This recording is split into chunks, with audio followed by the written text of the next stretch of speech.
guys who think you're running things. I got news for you, cause I look your way, don't mean you're running me. I don't like the way you're approaching me, and I ain't your shawty. So don't make a scene, raising your voice and wave your hand. So what about this little girl I know who needs $435 for abortion, and she only like 14 years old? And she asking her mama for it? And she asking her mama for it. So what y'all got to say about that? Personally, I'm not going to take part in that because of my own beliefs. But I don't know how. Right, that's how also right, you guys feel about that. But my thing is that I don't believe in abortion. I don't believe in abortion. Yeah, well, I'm not gonna say I don't believe in abortion. I mean, depending on the circumstance. But depending on the situation, the circumstances, if it's an abusive relationship and you have to deal with certain things. Or like if you were raped. And if you were raped or if you were in an abusive relationship but with that's not what somebody, she said. But what I'm saying is that if you 15 years old, 14. First of all, you're not supposed to have sex. But hey, you can't stop people from doing what they're gonna do. So if whoever you lay down with, you better tell him to go ask his mama. Because if I'm your mama, you ain't getting $435 for me to have an abortion. Why? So you can go out and get pregnant again and go and be responsible. $435. Like if you want to get that abortion, you find a way to get it done. But how do we take our feelings in consideration? She don't got no feelings no more. She came and she asked me $435. That hurt my feelings. Say that you were the one that she asked for this. How do we take this in consideration? Because you know sometimes they will take it upon themselves to do certain things to themselves. So let's think about those things. Let's get away from us right now. Would you make her That's why I say it depends on the situation. If it was me, she would have that baby. Okay, and guess what? She would have that baby, and she would bring that baby into what? Because you're going to bring this baby into the world for your mother, because you're going to eventually take care of that baby. Because she still got to go to school and better herself at 14 years old. You know that, right? Yeah. So now the mom, you're still taking responsibility for her situation. To have a baby. She ain't gonna be the last. But what I'm saying is that she's gonna learn something. She's gonna learn something. But guess what? She's still gonna have that baby. Mama still gonna have some type of responsibility that she. No, I would not give her the money. But what I would do is I would find the punk who got her pregnant. But black mothers, what we do is we accept it and we take care of them babies. And you take care of the babies, and that's not the way to go. No, we don't. We don't? I have a 23-year-old and I have a 15-year-old. Okay. And here's the problem with that. I would randomly ask my kids, catch them on fire, you having sex? Because I want to know. And if I'm catching you off guard, your answer is going to tell me what you're doing. So my kids, the oldest one told me beforehand. So we discussed birth control methods beforehand. Yeah. We had that talk before. I told them straight up, I don't like y'all sometimes. As a mom, and I've always been real honest and direct with my kids. I love you all, but parenting is some hard stuff. Sure. And please know and understand, should you decide you want to take this grown-up step and have kids and get pregnant, You gonna take care of that. your life as you know it will be very different. Yeah, y'all come visit. Basically, the conversation is, should mom give her the money to get the abortion, or should mom take on the responsibility of that child, because that's what's going to end up? If mom says that she want her to go ahead and have that baby, if she talk with her, and if it was me, I would be telling my daughter, you're going to have that baby, you're going to accept this fact, and yes, I would definitely we're going to take on the responsibility to take care of her. And then she go out and get pregnant again. You can't never say millions of dollars. But what I'm saying is, what if she go get pregnant again? But she may not, because I think that she don't, because I what if she don't? Exactly. Now let's go here. Let's go here. I have a cousin who had one child at 14 And they and never had had another no one.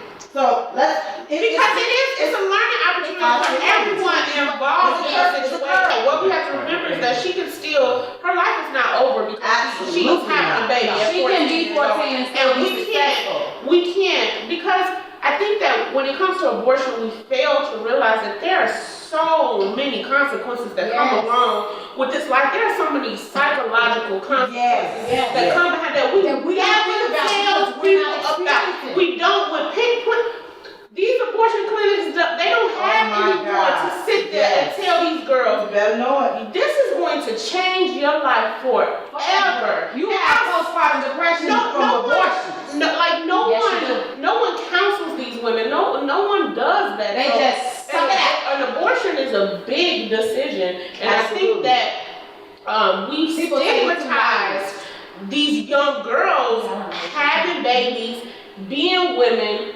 young women, but we never put these stigmas on these young men that are creating these babies with these women. Because you can't make a baby by you can't make a baby by yourself. So no, the men hold her life is not over. Her life is not over, but what I'm saying is that I would get that guy and I would counsel both of them. Well, you can try to do as much as you can, but some. First and foremost, you can't change a man. Second of all, she can't be successful because I am that girl. Exactly. Not only that, there's nothing you can't do if you don't have a plan to do it. Yeah. Like you said, when you surrounded yourself with mentors, Yeah, you have to have a support system. when the communication breaks down, the foundation breaks down, the barriers break down, you have to build them back up. And you have to say, okay, here's the thing. This is the situation. Within this situation, What happened? I'm not going to figure out what your next plan is. Yeah. You got 9 months to figure it out. to figure out what that plan is, but I need to see what it looks like in 3 months. So I need to know what your plan of action is. Like she said, am I gonna help? Absolutely, because that's just what we do. It's in our nature. Do we That's want the point to? I'm getting. No, But absolutely. do we want you to learn that? Yes. But you know what? You have to take on that responsibility, though. What I'm saying, No. as a parent, No, you don't have to You take don't on have the to. responsibility. you have It's to. something you choose It's to something do. you choose So- to, so- but it's how you make them responsible in that. Because there are some people that take over. Yes. And you don't have to take over. You gotta learn to stay in your lane and just be responsible to where me- you need to be. To me, that's when you set your child up for failure. Absolutely. Yeah. But in order When you to take on too much responsibility, Yeah. you gotta take on just enough Exactly. to let them know they gotta play their own role. Absolutely. So when you want to set them up for success, you say, okay, you need to figure out childcare. You need to figure out what the baby gonna eat. You need to figure out where the milk goes, where you gonna get Where your income where the gonna come income's from? gonna come from. How What's you his gonna role? set your schedule? What exactly? What is And where my life was totally different from what the men you'll get today. So I got another man, so I thank God for the man I got years ago. Because he was that helpful guy. He was picking up his kids from daycare. He drops them off in the morning. I go to school. I finish school. I got a degree. He picks them up. So he played a major role. My children will tell you, they love their father. Their father loved them. And they know this to this day. They all are grown. The ages are from 20 to 30. Yeah, I think it's important to take the stigma away. We have to take the stigma away that just because a woman bears a child, it doesn't mean that she can't be successful. It doesn't mean she can't follow her dreams.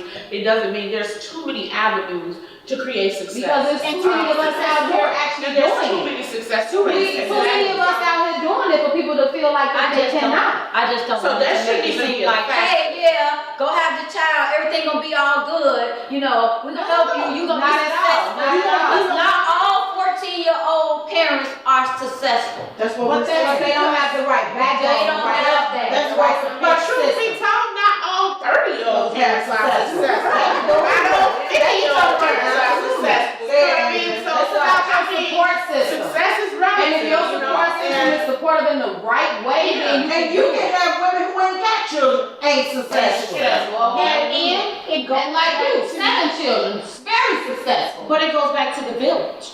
Because I can guarantee you, with her 7 children, it had to have been a village. Because It she's takes just a village. she's too sane It takes for there not to have been a village. It so humble, so sane. I had a young lady in my neighborhood who my kids can go to just an emergency if I need to work late, and my husband would pick them up if he needed to do something or run some errands for me. And then I had a godfather who also was her husband who helped me out anything I needed to do. They were always It there. takes a village. But you see how all those things were put in place.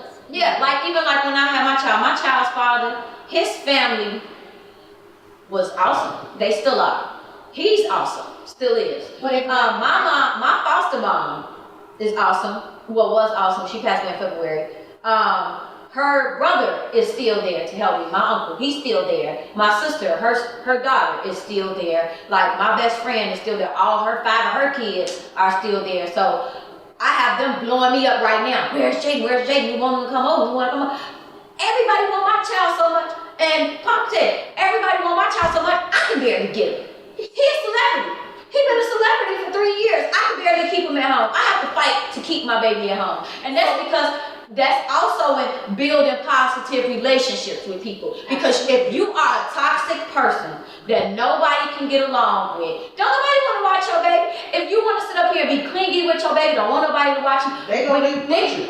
They gonna cry. They gonna let you be clingy with them. Exactly. And you will never you will never breathe, you will never be able to get out and do what you need to do. And if you, that's why I say, you cannot burn bridges. You cannot. Well, that's something, that's why I said initially, You can't like, burn it's a learning experience. It's a learning To experience. be in this situation where there's a 14-year-old pregnant, it's a learning experience for everyone everybody. involved. Because And you got to continue to guide them, no matter how old they And are. we all will be impacted.